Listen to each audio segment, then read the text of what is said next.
This morning we'll be reading out of Acts chapter 14. This is a continuation of Paul's first missionary journey. And on this journey, started in chapter 13, we left off with him in Antioch of Pisidia.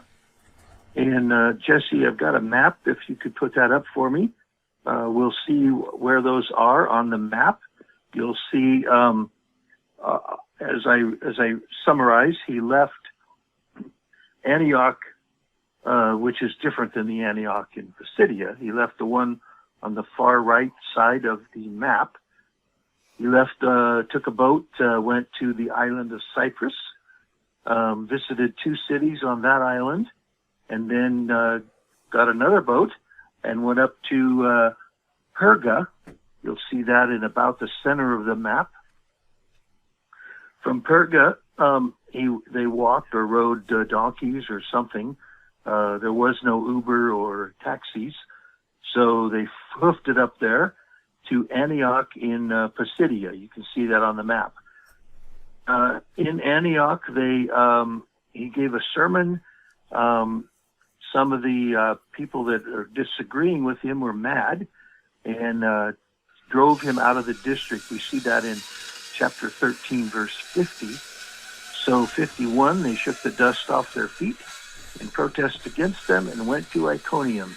And you can see Iconium on our map also, just a little bit to the right of Antioch in Pisidia. This is where they are beginning chapter 14 in Iconium. And as I begin that, I want to comment on a couple verses. As I mentioned, this is the rest of his first missionary journey, summarized here in chapter 14. There's a lot of opposition, especially by those who follow them. There's even people from Antioch and Pisidia that followed him to Iconium and on to these other cities. They were in opposition to him, didn't like his message, and we'll see here they eventually get so mad at him they want to kill him. So in verses 5 and 6, as I mentioned, they went to Iconium, and then they're going to move on to Lycaonium, Lystra, and Derbe. And again on our map, you can see Lystra and Derbe. Lycaonium is not listed on this map, but it's basically a general area. It would have been shown up like you see Galatia, which is a north-south writing of the word Galatia. Lycaonium is also an area like that, which is, again, as I mentioned, where Lystra and Derbe are. While they're in Derbe, they're also going to run into some negative volition. Let me read out of verses 5 and 6.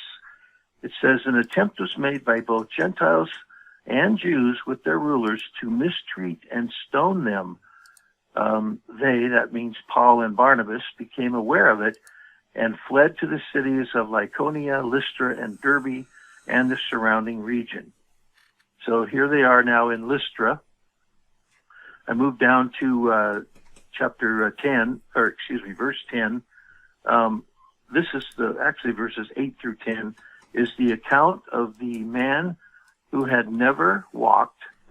And it says in verse 8, he was sitting, he had no strength in his feet, he was lame from his mother's womb and had never walked. Jesse, if you'll go to the next picture, we have a picture of this man.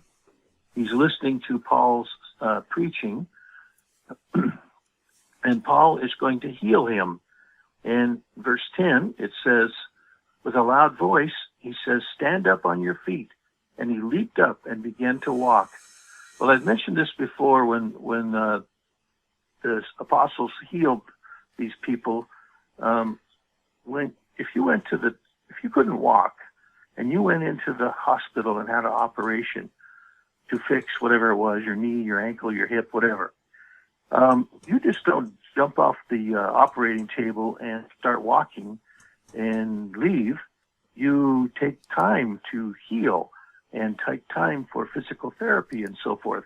And you'll notice this guy, once he was healed, he leaped up and began to walk. So truly a miracle that we see here going on. Okay, down to verses 11 and 12. When the crowd saw what Paul had done, they raised their voice, saying in the Lycaonian language. Now, Paul and Barnabas didn't understand that language, so they didn't quite know what they were saying. But these men, these crowds shouted, "The gods have become like men and have come down to us." In verse 12, they began calling Barnabas Zeus and Paul Hermes because he was the chief speaker. Well, this town worshipped Zeus. They had a temple there for Zeus, and in the temple was a priest. We see him in verse 13, the priest of Zeus.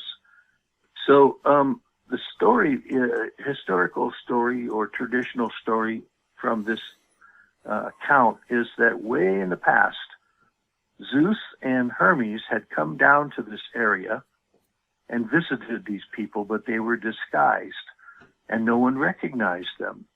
And the only people that recognized them was this elderly couple who recognized who they were. They were the gods, Zeus and Hermes. And so because of that, because so many people didn't recognize them, they were punished. And the punishment was quite harsh. The only people not punished was this elderly couple who received a lot of blessing. So the people in this area didn't want that to happen again. They didn't like that. So they, if they thought they saw Zeus and Hermes, then they worshiped them. And that's what happened here. They thought, well, maybe Paul and Barnabas are Zeus and Hermes. And so the priest in verse 13, who was in charge of the temple there, he brought oxen and garlands to the gates and wanted to offer sacrifices with the crowds. Verse 14, but when the apostles Barnabas and Paul heard of it, they tore their clothes, rushed out into the crowd, crying out, "Men, why are you doing these things? We're also men of the same nature as you." So once they realized what was happening, they told them, "Hey, stop doing that. We're people just like you are. So don't worship us." That was not the whole point. So he went into a sermon there for them about God and so on and so forth. So we'll see that when I read through that. Okay. Let's go down to verses 19 and 20, and Jesse, if you'll put the next picture up. This is where Paul gets stoned, and it starts off in verse 19, but Jews came from Antioch and Iconium. Remember I mentioned they followed Paul and Barnabas around, and having won over the crowds, they stoned Paul, dragged him out of the city, supposing him to be dead. So we've got a picture of him laying outside the city. They would drag people out there and leave them there for the dogs and the beasts to eat. And that's what's happening here. Notice the words that Luke, our author of Acts, uses. It says, supposing him to be dead. Now, I've been reading through a lot of accounts of this. It doesn't say he is dead, but they supposed him to be dead. And that was an odd way to say that, but most of the commentators I read were pretty sure he's dead. And they attribute to Paul writing about this incident in 2 Corinthians 12 and again in Galatians 6. I'm going to read those quickly to you. This is Paul speaking about this particular account. In 2 Corinthians 12, I'll start at verse 1. I'll just read a couple of verses there. It says, boasting is necessary, though it is not profitable. But I will go on to visions and revelations of the Lord. I know a man in Christ, of course he's talking of himself, who 14 years ago, whether in the body, I do not know, or out of the body, I do not know. God knows. Such a man was caught up to the third heaven. And I know such a man, whether in the body or apart from the body, I do not know. God knows. He was caught up into paradise and heard inexpressible words which a man is not permitted to speak. On behalf of such a man, I will boast, but on my own behalf, I will not boast except in regard to my weakness. Notice there, I read out of that, it says, when caught up into paradise, if you'll recall from the angelic conflict classes that Pastor Jesse's been teaching, paradise was taken up into heaven by Jesus. And so when it says caught up into paradise, he's talking about in heaven himself there. All right, Galatians 6:17. Remember, when you get stoned, by the way, you end up with a lot of cuts and bruises and scars. And Paul writes about that a little bit. He says, Galatians 6:17, from now on, let no one cause trouble for me, for I bear on my body the brand marks of Jesus. So that's what he's talking about there. One more thing I was going to mention about that is Timothy is from this area, Lyconium, Lystra. That's where his mom and his grandma were that raised him. That was in this town. And so he was either present when this happened, or at least he heard about it. And Paul writes in 2 Timothy chapter 3, I'm going to read 2 verses out of that, about that, and that Timothy, he's writing to Timothy, and he says, now you followed my teachings. This is Paul talking to Timothy. Now you followed my teachings, conduct, purpose, faith, patience, love, perseverance, persecutions, and sufferings, such as happened to me at Antioch and Iconium and at Lystra. What persecutions I endured, and out of them all the Lord rescued me. So, back to our chapter 14 of Acts. In verse 20, it says, now, of course, they dragged him out of the city and left him there. Verse 20 says, but while the disciples stood around him, he got up and entered the city. And the next day he went away with Barnabas to Derbe. So he got up, he walked out. This is another miracle, of course. He's just fine. And off they go to the next town. Remember, whenever they ran into negative volition, they just moved on to the next town.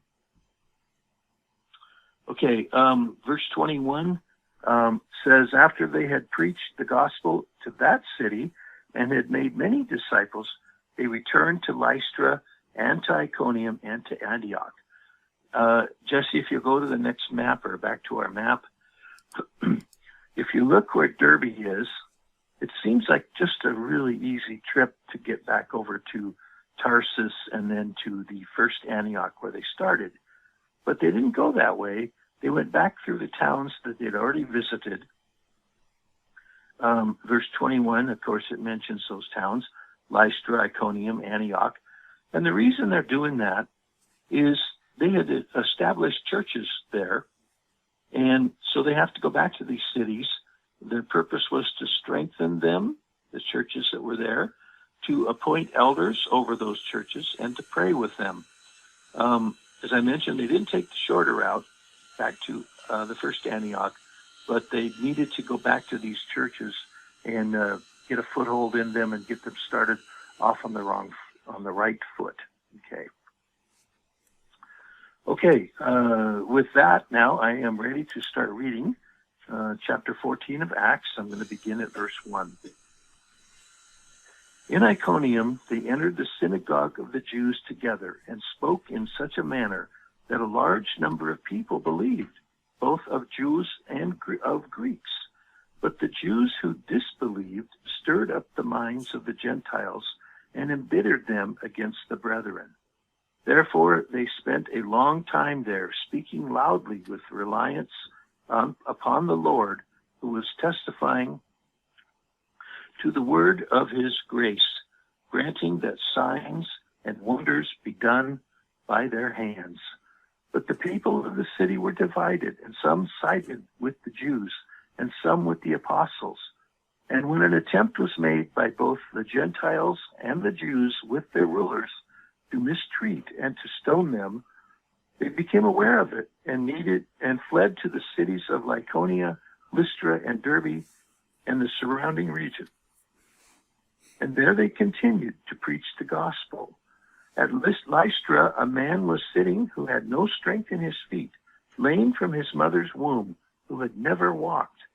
This man was listening to Paul as he spoke, who, when he had fixed his gaze on him and had seen that he had faith to be made well, and with a loud voice, stand upright on your feet.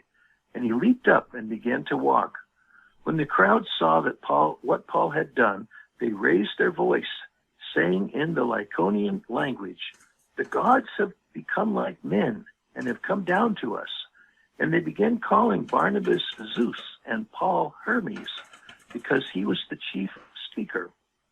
The priest of Zeus, whose temple was just outside the city, brought oxen and garlands to the gates and wanted to offer sacrifices with the crowds.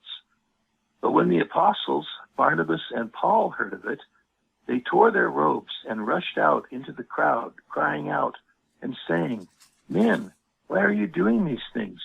We are also men of the same nature as you, and preach the gospel to you, that you should turn from these vain things to a living God, who made the earth and made the heaven and the earth and the sea and all that is in them. In generations gone by, he permitted all the nations to go their own ways, and yet he did not leave himself without witness, in that he did good and gave you rains from heaven and fruitful seasons, satisfying your hearts with food and gladness. Even saying these things with difficulty, they restrained the crowds from offering sacrifices to them. But Jews came from Antioch and Iconium, and having won over the crowds, they stoned Paul and dragged him out of the city, supposing him to be dead. But while the disciples stood around him, he got up and entered the city. The next day he went away with Barnabas to Derbe. After they had preached the gospel to that city and had made many disciples, they returned to Lystra and to Iconium and to Antioch, strengthening the souls of the disciples, encouraging them to continue in the faith, and saying, through many tribulations we must enter the kingdom of God. When they had appointed elders for them in every church, having prayed with fasting, they commended them to the Lord, in whom they had believed. They passed through Pisidia and came to Pamphylia. When they had spoken the word in Perga, and went down to Attalia. From there they sailed to Antioch, from which they had been commended to the grace of God for the work that they had accomplished. When they arrived and gathered the church together, they began to report all things that God had done with them, and how he had opened a door of faith to the Gentiles. And they spent a long time with the disciples. Thank you very much for that word, and may the Lord bless the reading of his word to us at this time. And